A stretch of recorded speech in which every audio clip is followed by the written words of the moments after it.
My coming out story went a little like this.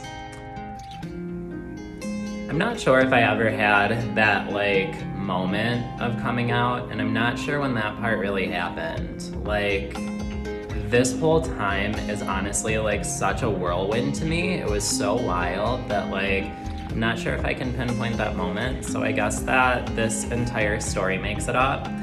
And I've never really shared this all before or like really talked to people about all of it. So I'm like so excited, but also like really nervous, but let's get into it.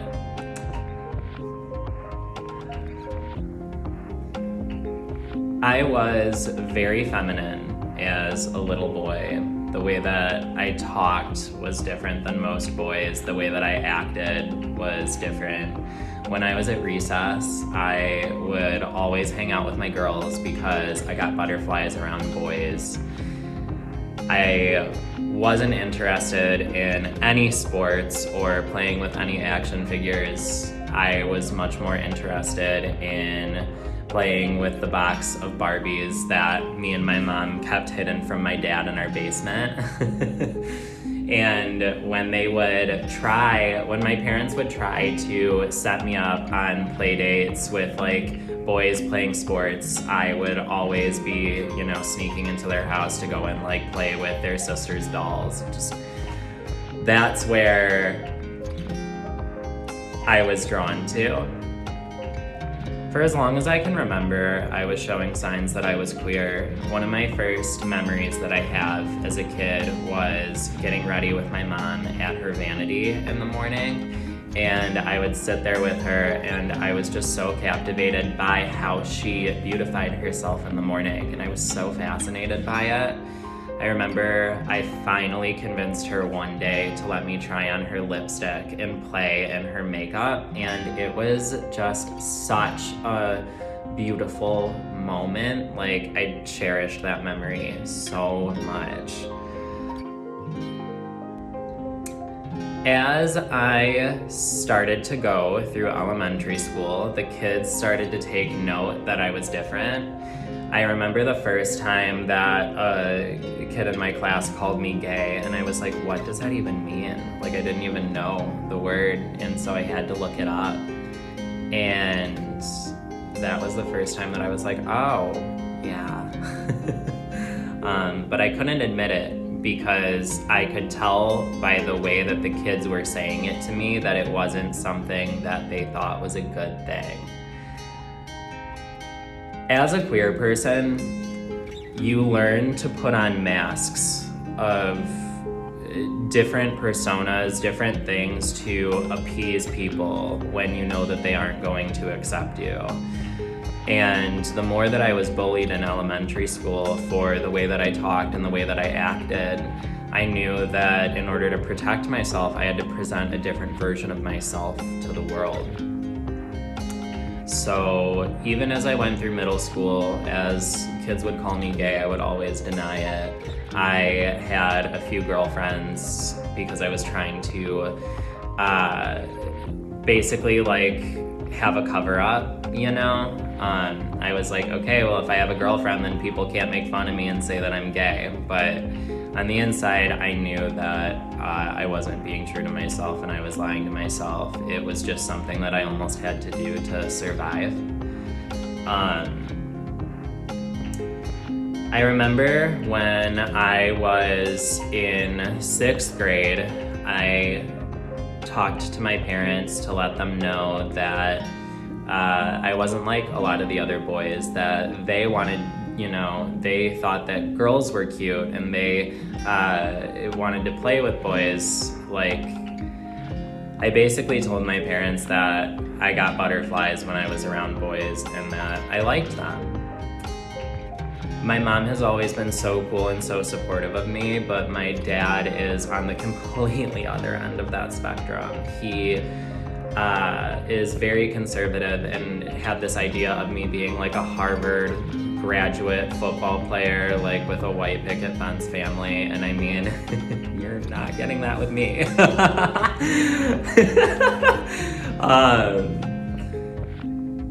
My dad let me know that if I was going to like boys, that I wasn't going to be welcomed in his house or in his family. He pretty much let me know that right away.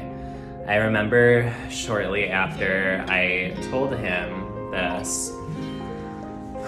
This is like hard to talk about because I've never told anyone this before. And I've trauma blocked so much of this because it was so traumatic to go through. But I think it's important that we talk about this because if somebody else is in my situation, I want them to hear this and know that they can stay strong and make it out of it.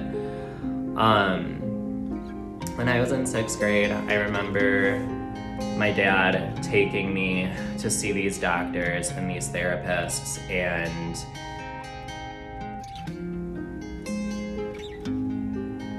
I didn't know it at the time, but these people who he was taking me to were trying to convert me.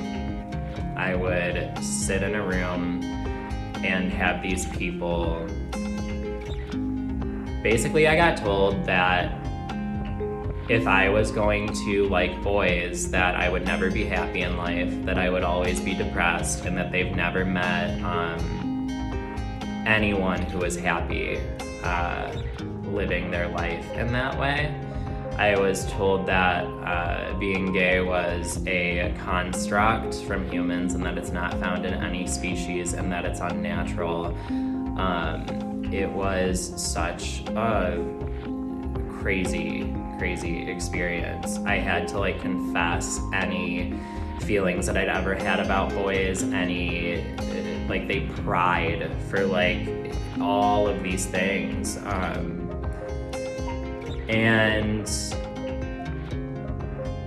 you don't realize, like, as a kid, you still trust adults in 6th grade. Like, you still think that they have your best interest in mind. So, like, when you're that young and you're a sponge and you hear that stuff, like, I don't think that it really hits people how much that stays with you for the rest of your life.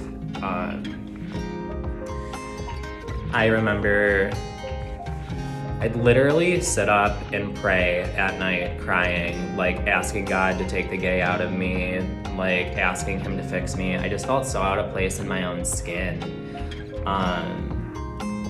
The bullying started to get progressively worse at school. No matter how much I tried to fight back, it just really was making school difficult. Like, I wasn't doing good. My grades were plummeting because, like, I just couldn't pay attention. Kids would trip me in the hallway. It was, like, impossible for me to sit through a class without getting something thrown at me. I was called every single name that you could call someone, like, everything. And it was daily. And when you have that happening during the day, and then you go home to an environment with a father who is verbally and physically abusive to you and not accepting of you, you start to really feel like uncomfortable just in your own skin, you know?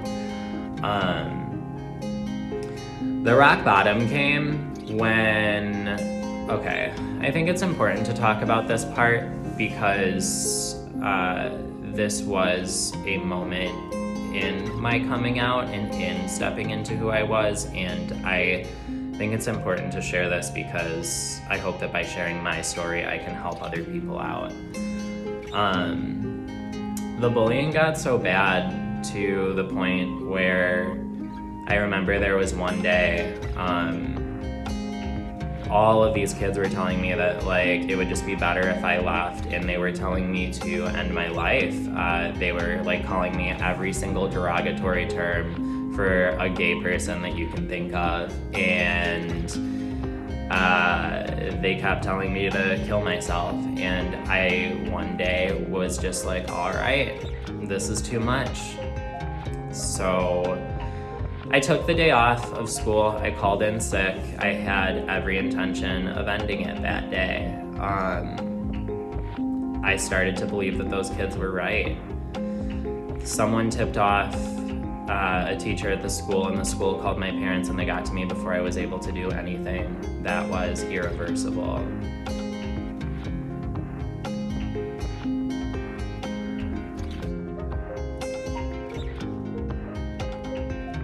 It's like so wild to think about. Like, it's hard to believe that it got that bad and that actually happened.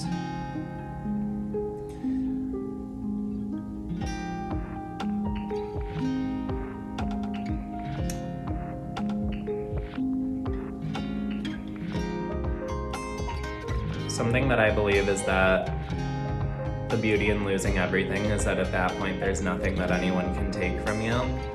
And that is kind of the conversation that I had with myself. I was like, I'm not gonna receive love from any of the people around me. I'm not gonna receive acceptance from any of the people around me, you know? So what if I became the acceptance and love that I was missing? What if I fiercely loved myself so much that I could convince that inside voice in my head that pushed me to do those things? What if I could convince that voice to be positive instead of negative? What if I could convince that voice to love me so much that I could stand up and move in the opposite direction? And that's what I did. As I went through middle school, I started to become more flamboyant and more outspoken as a form of protest. I wanted to show these kids that, you know, you could try and break me down and you could try and do all of this stuff to me, but like at the end of the day, you're only gonna make me more queer. You're only gonna make me more myself. So it was a very, very big moment for me because I turned all of that negativity, all of that shit that they put me through, and I used it to propel me. In middle school, I started dating boys kind of secretly, and then by my freshman year in high school, I was dating boys in public, and I wasn't denying it anymore. I took off that mask, and I stepped out as more queer than ever before. I started wearing makeup every single day to school. I started wearing hair extensions and coloring my hair all sorts of different rainbow colors. Like, she was serving looks, honey. It was a time. I was doing it in protest to show everyone who was bullying me that they had no control over me. And that regardless of how much hate they gave me, I was still gonna authentically be myself. Like, at the end of the day, you can't change me, and I'm done trying to like fit the mold of what y'all think that I should be. Like, that's not my life. I don't wanna be like you. That time was so important because I was really finding myself and finding my voice and living authentically, but it still was a dark time. I was struggling so hard with depression. Unfortunately, I was turning to self-harm. I was cutting myself through a lot of high school. I'm still in the process of covering those scars up with tattoos, so when she gets more coin, this one will be covered too, which is just what I personally decided for myself. But I kept powering through. I wasn't going to let these kids get to me.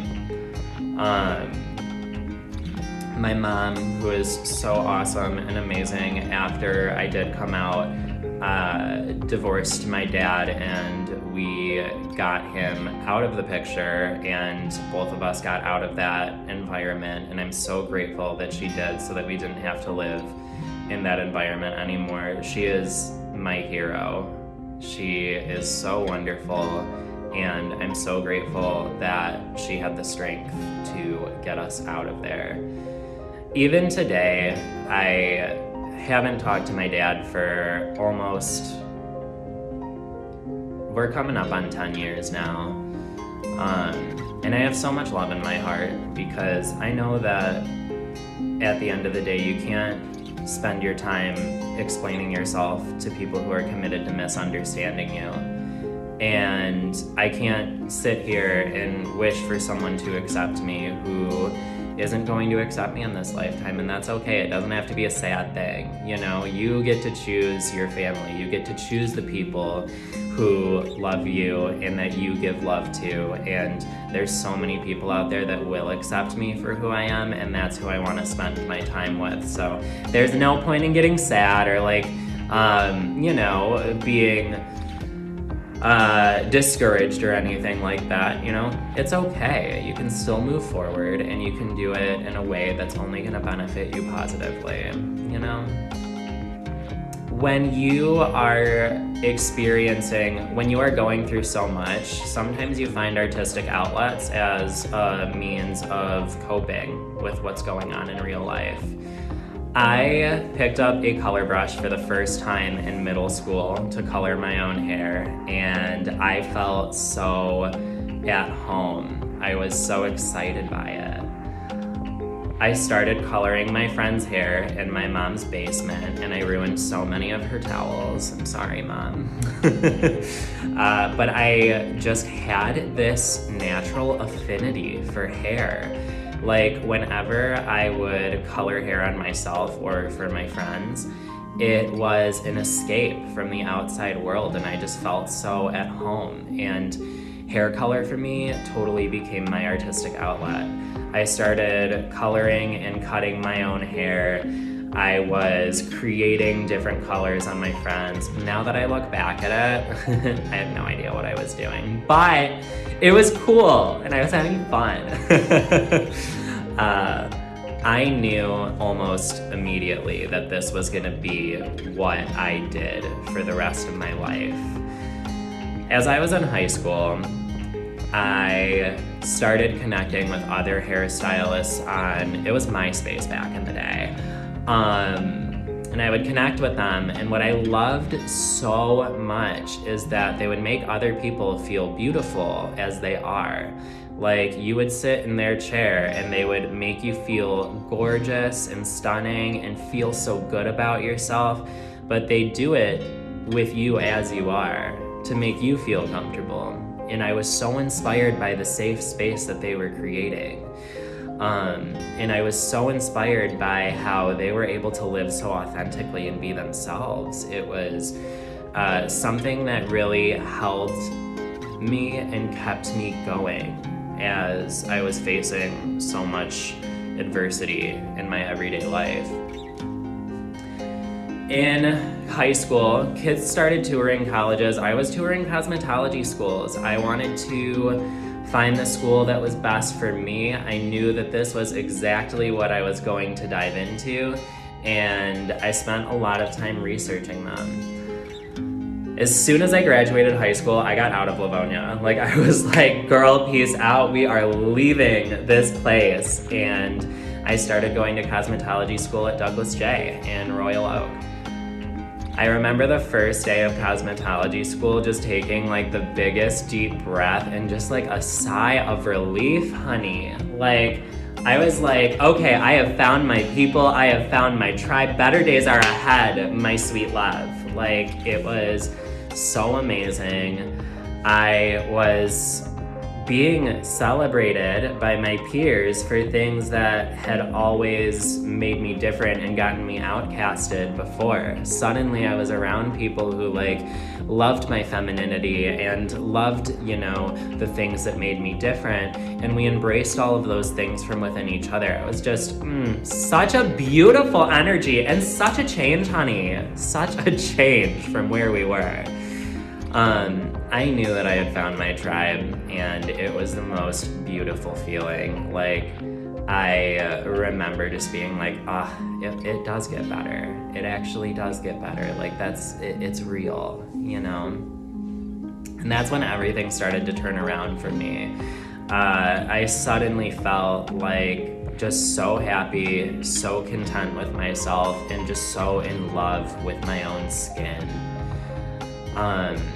I remember there was one night that me and a few classmates went to Gigi's, which is a gay bar here in Detroit, and it was my first time ever going to the gay bar. It was so much fun. Like, I had never seen people just like living their authentic lives in that way. And like, girl, that was a night. It was so magical, so beautiful. Like, it was such a defining moment where I was like, oh my God, like, it's possible to be happy and be yourself, y'all. Such a fun night. I think that my queerness and my decision to go into the beauty industry went hand in hand. I was so drawn to this industry because of how accepting it was and because of all of the people in it that inspired me.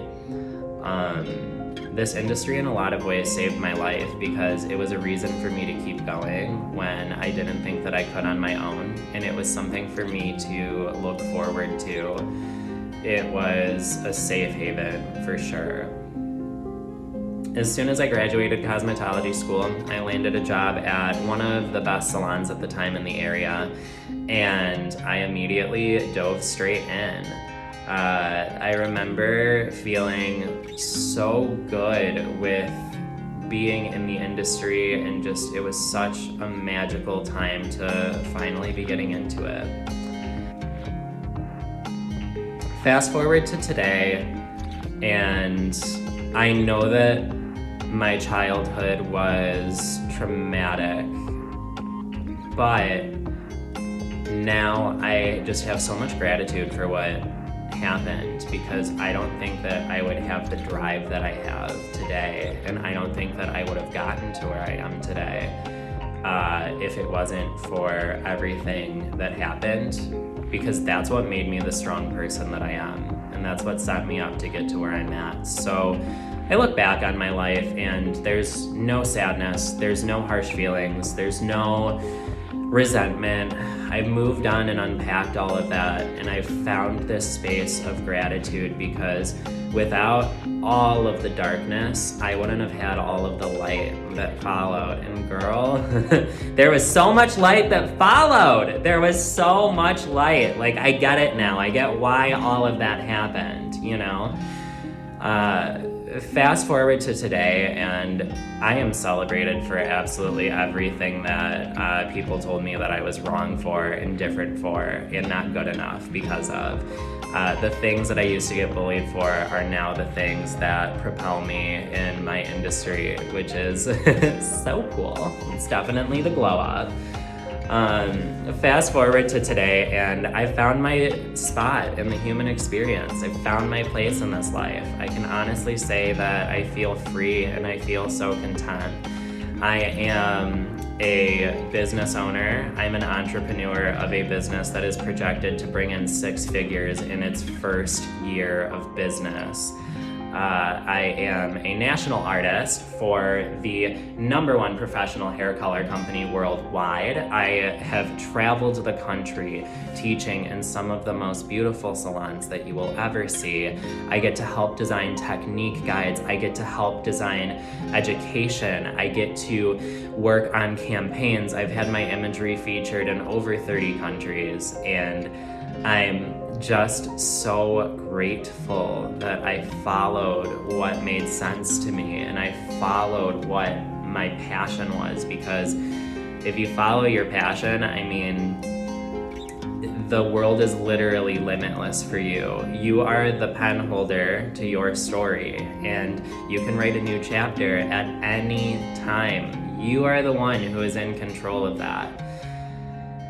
If there is something that you are passionate about, if there is something that you love to do, it gets you up in the morning, and there's a way for you to generate income with it, like you can support yourself with it, then what are you waiting for? My sweet angel, get into it, dive into it. If it's possible for you and you can make that happen, do everything in your power to chase after that dream that you have. It's never too early, it's never too late.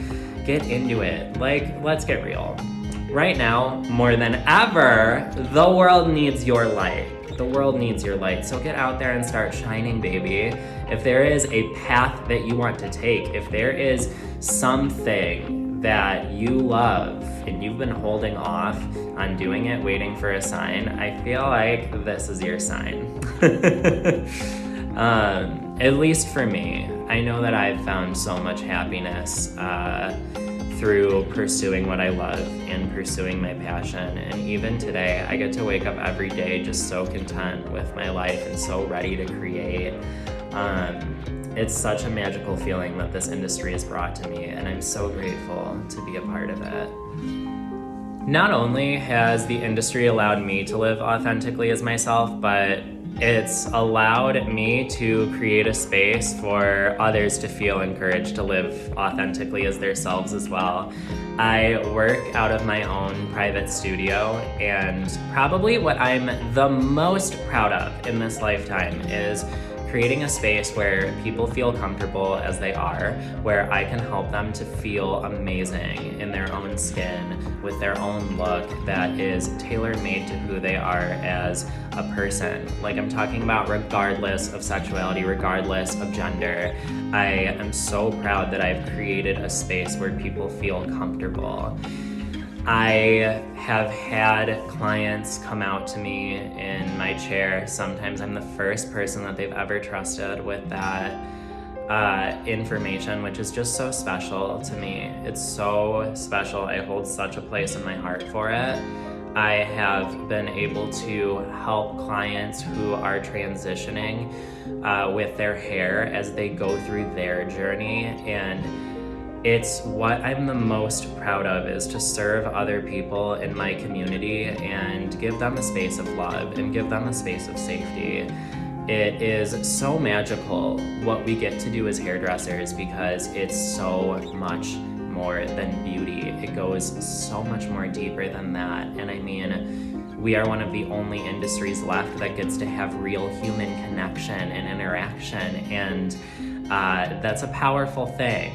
It's such a powerful thing, because it's not just about the look that I'm creating. It's like, how am I gonna make this person feel amazing on the inside? If I have one hope in sharing my story, sharing the good sides, the bad sides, I hope that I'm able to help out someone who's in a similar situation to me. If you are in a similar situation, please do not hesitate to reach out and ask people around you for help if they are safe to ask for help. Don't stay to yourself. There are people who are around that can help and be there for you. Please keep going. We need your light in the world. So keep your light in the world, Miss Thang. I just want to send so much love to Annie and Aaron for all of the work that y'all do. Y'all are so amazing, and thank you so much for this opportunity. The work that you are doing is so awesome, and I am just so grateful for all that you do. I send so much love your way. My name is Brandon Curtis, and this is the face of queer beauty.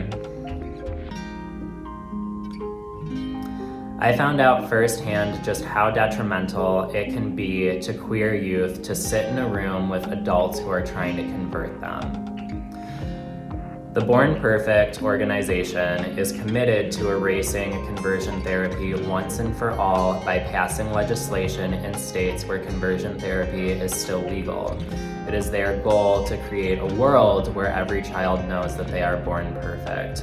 By visiting bornperfect.org, you can find resources for those who you know who may need help, and you can also find out ways that you can donate and contribute to the cause so that we can create a world where one day every child that is born knows that they are born perfect.